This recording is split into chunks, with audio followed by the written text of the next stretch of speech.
అందుకని భీష్ముడు చెప్తున్నాడు, నాకీర్తయిత్వాగాసుప్యాత్ తాసాం సంస్మృత్య చోత్పతేత్ సాయం ప్రాతర్ నమస్యేచ్ఛ గాస్తత పుష్టిమాప్నుయాత్.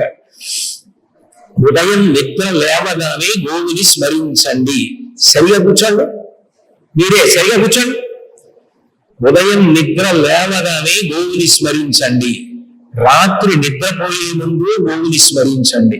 గోవుని స్మరించకుండా నిద్ర లేవనొద్దు, గోవుని స్మరించకుండా నిద్రపోవద్దు.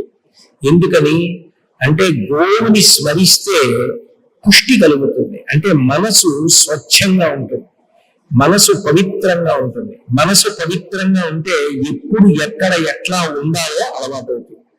ఎక్కడ ఎట్లా ఉండాలో అట్లా ఉండకుండా మన ఇంట్లో కూర్చున్నట్టుగా సభల్లో కూర్చోవడం, అసహ్యంగా ప్రవర్తించడం హేయమైనటువంటి విషయాలు.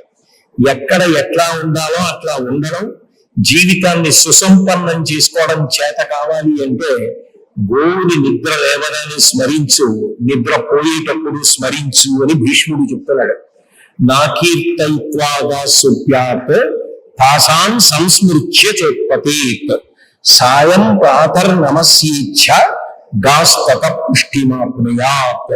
అలా ఎవరైతే నిద్ర లేవగానే గోవుని స్మరిస్తున్నారో, నిద్ర పోయే ముందు గోవుని స్మరిస్తున్నారో అటువంటి వారికి పుష్టి కలుగుతోంది. దాని చేత పవిత్రమైన జీవితాన్ని పొంది ఉంటారు అని చెప్తున్నాడు.